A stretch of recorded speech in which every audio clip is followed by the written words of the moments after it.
This man's name is Benjamin. He is a journalist as well as a single parent who has had to raise his 2 children alone since his wife died. Benjamin's 2 children are named Dylan and Rossi. Because Benjamin is alone, he finds it difficult to divide his work time and take care of his children. After dropping his 2 children off at school, he soon met his older brother. There, his brother advised Benjamin to immediately find another woman, because he knew Benjamin was having a hard time taking care of Dylan and Rossi alone. But Benjamin refuses, because he has not been able to forget his wife, whom he still loves very much. In the afternoon, Benjamin went to the office, but his boss told him that Benjamin would be transferred to become a marketing assistant and work in the office. Hearing the words of his boss, Benjamin immediately refused. He prefers to work in the field rather than sit quietly in the office. That's when Benjamin immediately decided to resign. After that, Benjamin goes to school because Dylan is causing trouble. The school principal explained that Dylan had stolen his friend's money. He also said that Dylan's behavior recently was very strange. Like when assigned to create a work of art. While other children paint beautiful pictures, Dylan actually paints scary pictures. Seeing the painting, his father was genuinely amazed. However, the school thinks that Dylan's paintings were considered strange. Benjamin was forced to make Dylan want to follow the rules and preferences of the school. But unfortunately, the school there apparently didn't want to give him any more chance, and had decided to expel Dylan. At night, Benjamin came into the room to see Dylan sleeping. There he saw Dylan's book, which contained his drawings.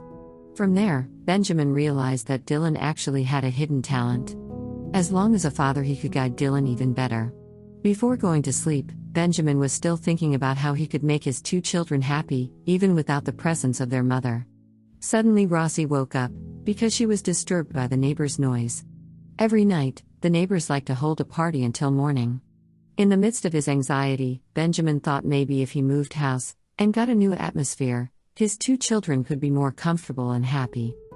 And yes, the next day, Benjamin and Rossi immediately went around looking for a new house. Accompanied by a marketing officer, the 3 of them went one by one to houses that were being sold. Benjamin told the marketing department that the house he wanted had to have a very large yard, so that his family could live without noisy neighbors. But after a day of searching, the 3 of them couldn't find a single suitable house. Then Rossi showed him a house brochure, which was precisely what his father wanted. Seeing that, Benjamin immediately asked the marketing department to take them there. Arriving there, Benjamin immediately fell in love with the house, and said that he would buy it at any price. However, the marketing actually seemed to be preventing Benjamin from buying this house. After looking inside, Benjamin fell even more in love with the house. But suddenly, he was shocked when he heard the sound of a lion. Benjamin asked where the voice had come from. The marketing department replied that the lion sound was from this house.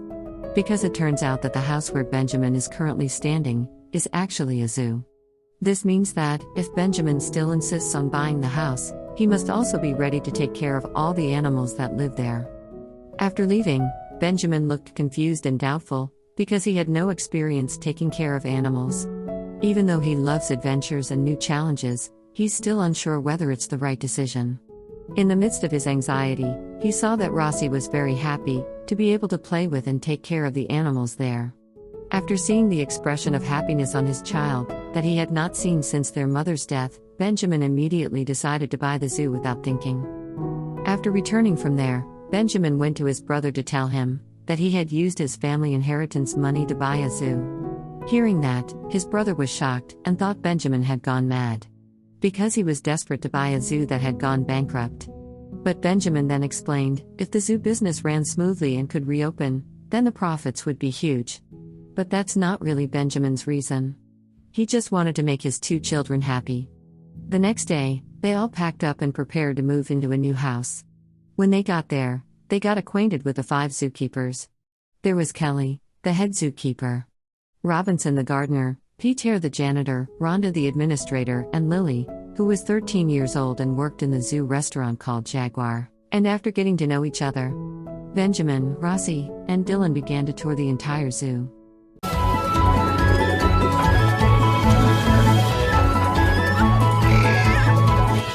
This is Buster. He was 770, but Hey there, Buster. Whoa.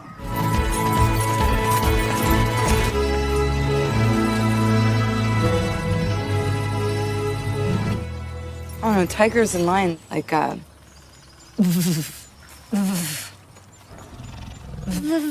yeah, when you chop with them, they chop backs. That guy there, that's Spar. Wow. So there's a few... Kelly then explained to Benjamin that the tiger he had seen was the oldest animal in the zoo. The tiger was named Spar. Kelly also explained that Spar was in fact seriously ill. In addition, Spar's very old age made his condition progressively worse. Benjamin then asked how much he had to spend on medical expenses to call a doctor, but Kelly instead advised Benjamin not to push himself, because it was estimated that Spar would not live long. Along the way, Kelly is suspicious and still can't believe Benjamin. She was confused about why ordinary people like Benjamin, who had never had the slightest experience how to take care of animals, would buy this bankrupt zoo even though the price was very expensive. Hearing Kelly's question, Benjamin answered, "Why not?"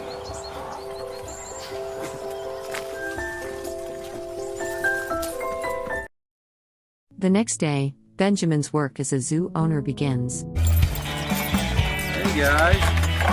Hey. That actually, they're pretty docile tonight, huh? You are gonna...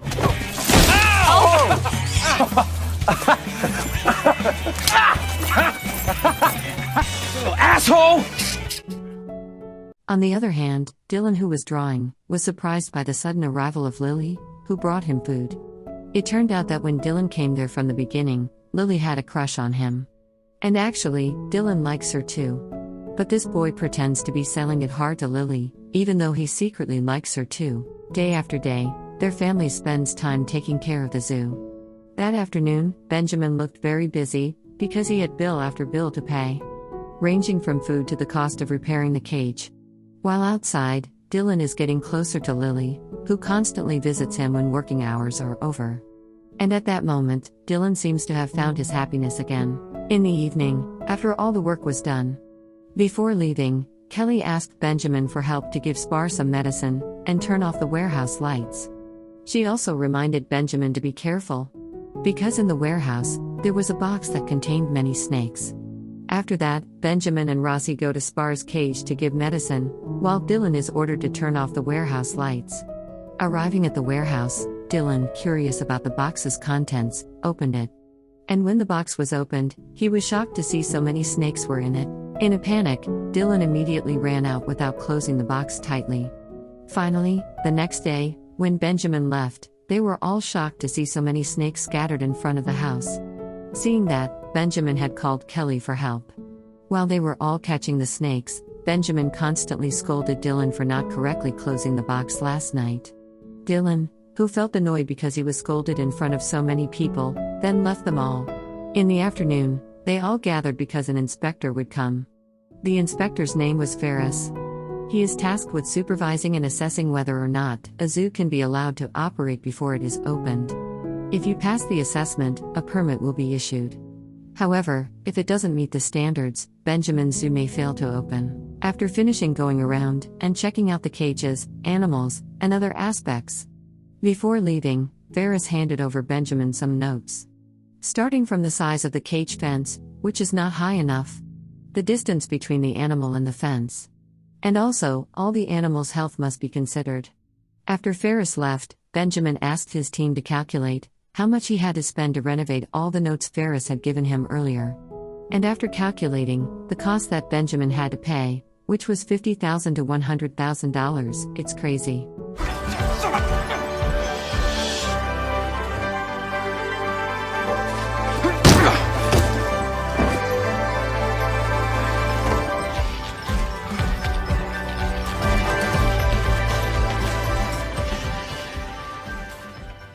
The next day, when Benjamin was taking Dylan to school, in the middle of the trip, they saw Buster, their zoo bear, wandering around in the residence housing.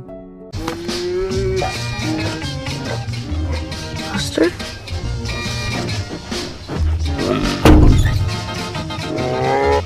Can you hand me my phone? Kelly. Boys! On the street,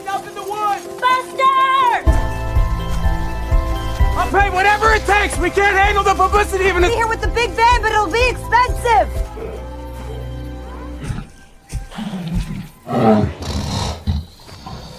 Hey, Buster. Now let's just hang.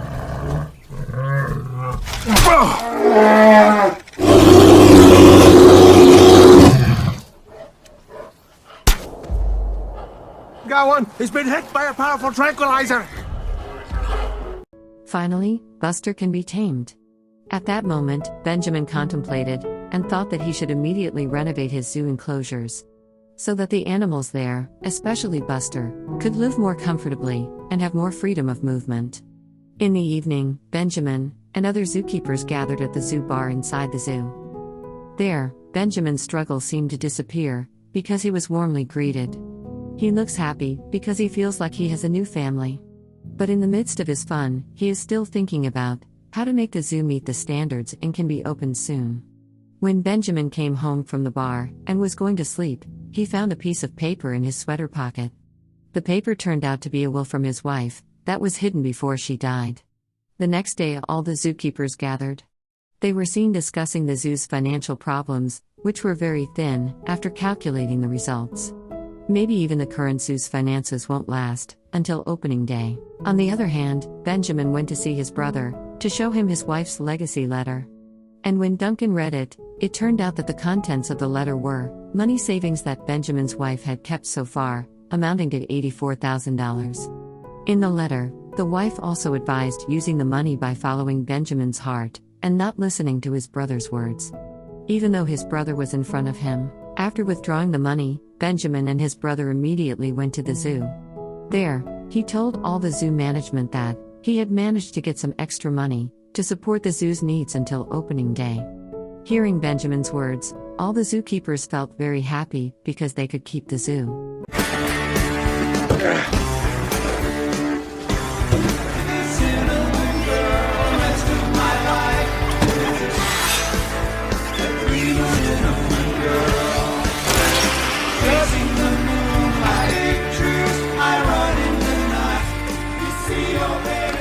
This morning and you thought to yourself, It's cold.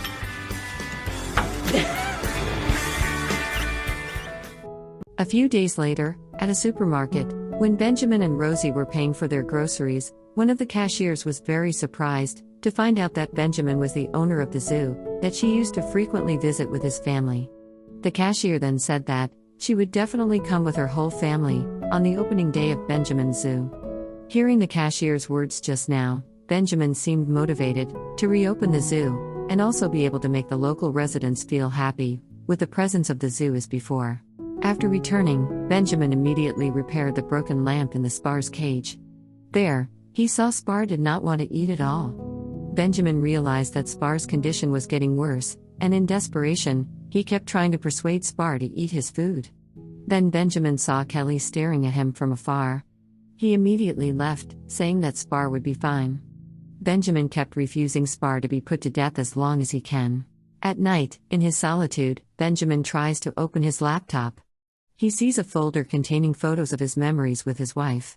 But when he saw just one photo, he felt unable to see the next photos, because his love for his wife was still so strong, and he still couldn't forget her. The next day, all the zookeepers panicked when they saw that Spar's condition was getting worse and worse. Even now, Spar didn't want to move at all from the rock. A worried Benjamin then plans to use himself as bait to get Spar to move. But Robin said that now was the time for Benjamin to give up and allow Spar to be put to death, but Benjamin refused. He still thought that Spar's condition would definitely improve. When all are deadlocked and don't know how to get Spar to go down, suddenly Lily got an idea, because as far as she knows, cats really hate noise. Come down, Spar! Come on down! Come on, get down, Spar! Get down off the rock, Spar! Come on down! Come on! Good for you, will you listen and get off the rock, animal! Come on, Spar! Come on! Listen off the rock! Yeah, because I was desperate! After that incident, Benjamin left. Seeing Benjamin's behavior, Kelly, who felt that Benjamin's decision would actually torture Spark, immediately chased and scolded Benjamin, saying that a big cat that was too old would have to be put to death. Because if Benjamin continues to hold him just out of pity, then Spar will only be more tormented by his illness. Kelly said that because she knew Spar better than Benjamin. She's been with Spar for 13 years. But Benjamin still insists Spar making a speedy recovery, causing both of them to fight. In the evening, Kelly knows Benjamin is not home. So she comes to help Dylan and Rossi prepare dinner. After that, Kelly took the two children to the room. It wasn't long before, when she was sitting alone, she saw that Benjamin had just come home. Benjamin, who was stressed out, immediately held Kelly's hand, while telling her that until this moment, his love for his wife was still very strong. His wife's death was so torturous, that every time he saw Dylan's face, which resembled his mother's, Benjamin always felt depressed. After Kelly went home, Benjamin then entered the house. It turned out that Dylan was waiting for Benjamin. Because Dylan had been listening to all of Benjamin and Kelly's chatter outside. Now Dylan knows why his father is always angry with him. Hold on, enough with the drama. I can't stand it here. Look, can't you see that? Just pack us up. We'll just go on the road together. I keep forgetting, it's all about you. You wasted all our money. I thought you liked it here. And I'm sorry, I thought you and Lily were friends. I mean, I thought you liked me. I thought this was a dream come true from Why you. are you yelling? Because it's a good dream. And because I'm your father and I'm the only one you've got and the lens here. Do something. Help me, damn it. Help me, damn it, help me! I'm sorry that your mother got sick. It's just how that one went. What are we gonna do? He never even taught me how to shave. I would love to teach you how to shave. What about the Easter Bunny? The next day, after a long period of contemplation, Dylan finally came to see his father, who was in Spar's cage. There is no doubt that Benjamin looks very sad, while looking at the dying Spar. At that moment, they both shared their sadness, and for the first time, Benjamin complained to his son, because he didn't know what to do with Spar anymore. Likewise, Dylan vented about his relationship with Lily. Hearing his son's story for the first time, Benjamin was happy and advised Dylan that if he was embarrassed to confess his feelings to a woman, he only needed the 20-second theory of courage. So during those 20 seconds, we swallow all our shame, fear, and nervousness. Then we express all our feelings to our heart's content, and after 20 seconds of courage, we can be ashamed, afraid, and nervous again, while we see the results. Benjamin also said that after 20 seconds of courage, your world would definitely change. Then, after chatting with the child, Benjamin was relieved. He now feels ready to let Spar go. When the two of them left, that's when Spar was finally put to death. At night, Benjamin tried to get up the courage to look at all the photos of his wife's memories, which he had never been able to see since she died 6 months ago. Now, Benjamin is slowly starting to be able to let go of his wife's death. He is starting to be able to open one by one the photos of his memories.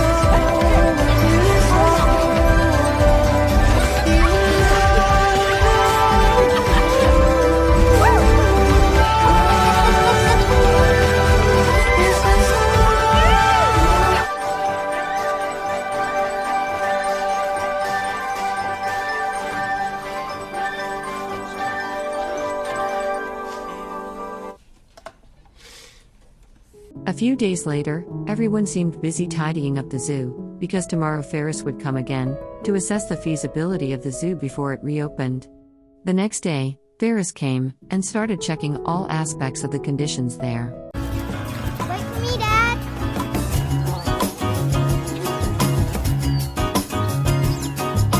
I gotta make it for you. Oh, sometimes it seems I love to spend more time. I got work. I got a job. Well, that's one way to do it. In the middle of the inspection, Kelly, who was checking the cage, panicked when she found out that the cage door was broken. Fearing that Ferris would find out, she immediately called Peter with a walkie-talkie. But apparently, Kelly's call was also heard on Benjamin's walkie-talkie, who was with Ferris. Because Ferris felt something was wrong, Ferris asked Benjamin to take him to the lion's den. On the other hand, Peter, who had just arrived at Solomon's stable, immediately repaired the door as quickly as possible before Ferris came. Okay, Solomon, come on, baby! Over here, Solomon! You hear me? Something to drink? I don't drink. Well, not even water? Come on, baby! Hey, do you want Over some? here! Woo! Hey, who's a good boy? Who's a good boy? Hurry up! Would you hurry up? I can only give his attention for so long! In silence! Oh! Cocktails! No, come here! Come here! Come here! Oh, God! Filled with scotch and bitterness. Here, Ferris, right now! McCready! Got it?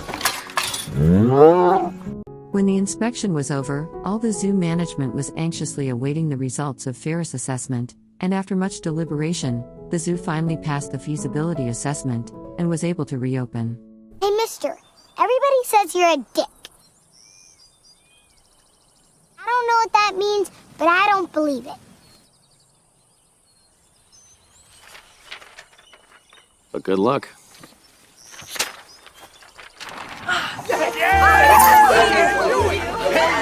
See you here opening day.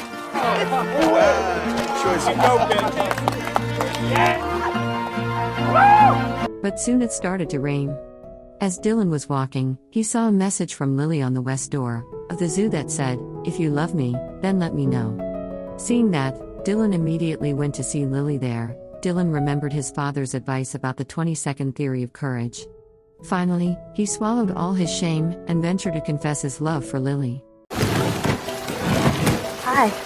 Plus, I wasn't named after Bob Dylan. Am I nuts to say that I missed you like crazy a lot? I was named after a dog named Dylan. Who cares? Lily, I love you.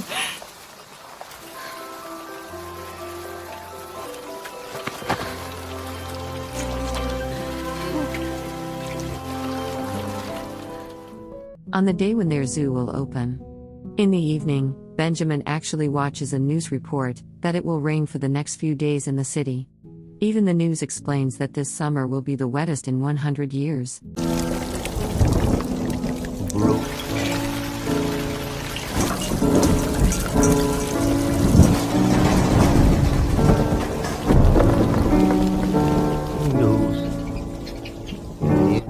Pale dead moon, human, and I think take it all.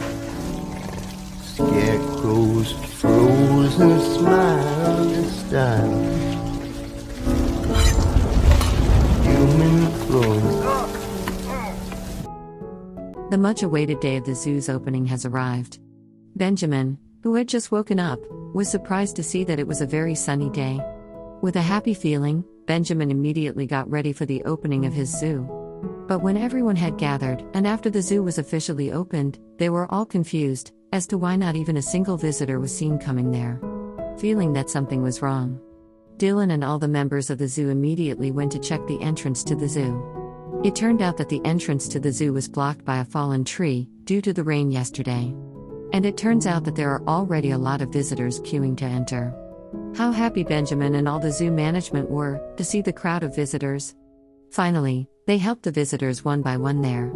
As if they were adventuring in the jungle, the visitors climbed a tree and entered the zoo. Hey guys, thanks for coming out and welcome to your zoo. As you can see, This is Lucy and Wesley and Pete. off today.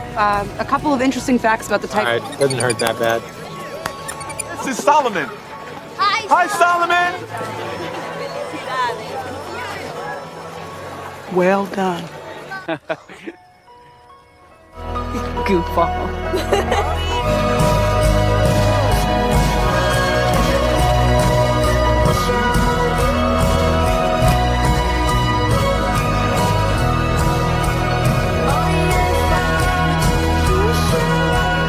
All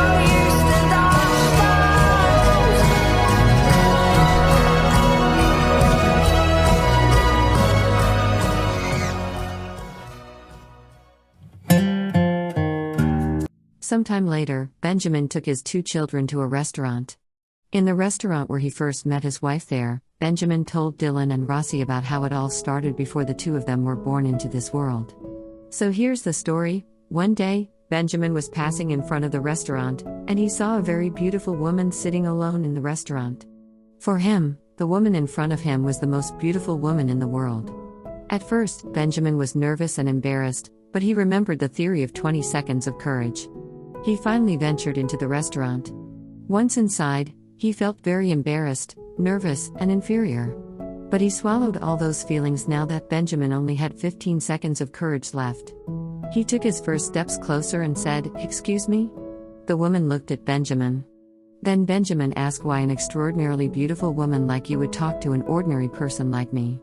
Smiling, the woman answered, Why not?